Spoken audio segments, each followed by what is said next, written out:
So the world is currently laughing at Canada again, laughing in utter shock after the scandal of having a former Waffen SS recognized in Parliament.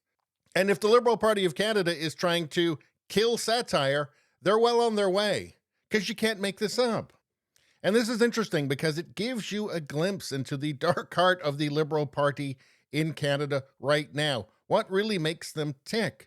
So what has their response been? Well, it's been in three parts. You have throw the speaker under the bus. You have blame the Russians. And then, of course, you have the Orwellian inspiration to just strike it all from the historical record.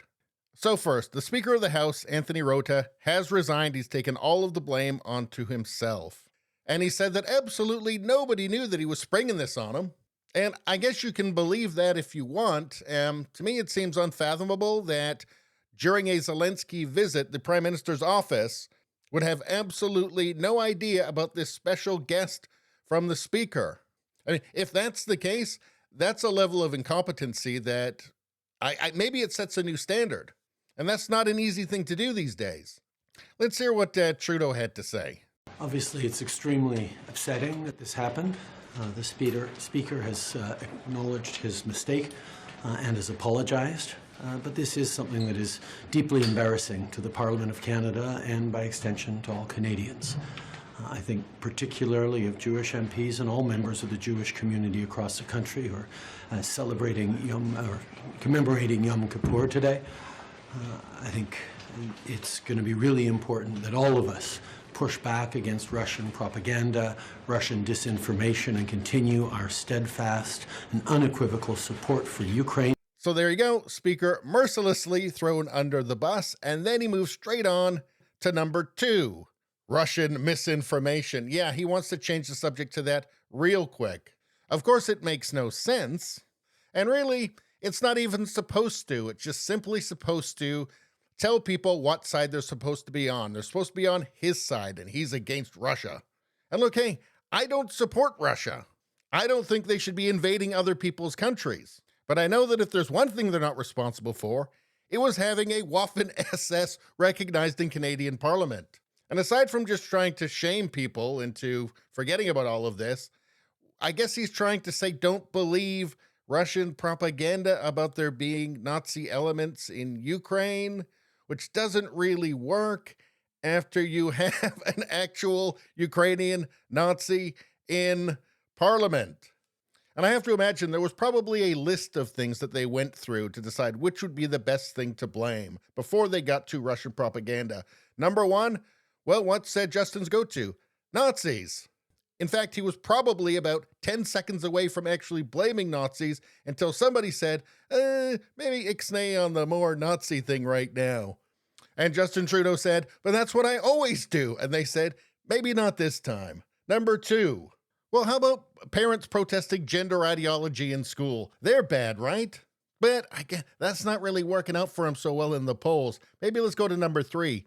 Stephen Harper.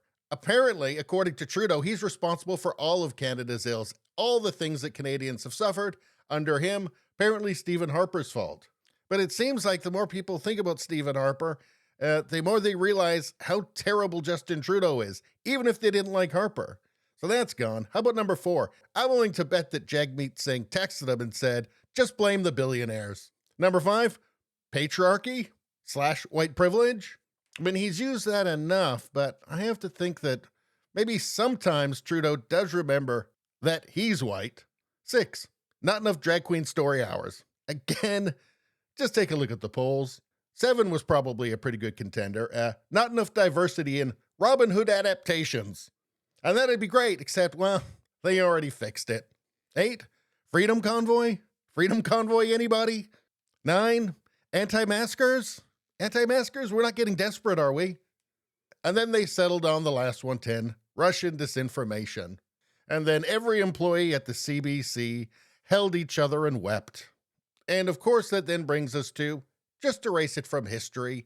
He who controls the past controls the future. He who controls the present controls the past. Just get rid of it. Everybody will forget. Here from the National Post, conservatives stop liberals from erasing recognition of Nazi war veteran Hard to believe that I'm actually reading this headline from the House of Commons record. And really, from Justin Trudeau's perspective, this is probably the best solution of all. Even though it didn't work, just erase it from history. Now, I doubt that Trudeau has ever read 1984. I assume that the only things he's ever read are just glowing magazine profiles on him. But he is the kind of leader that Orwell was warning us about. He's kind of like baby Big Brother. And Canada isn't 1984 yet, but it's certainly not for lack of trying. Anyway, that's all I got to say about that. Please subscribe, like, and share. Sharing really helps me out. I thank you for that. I will see you next time.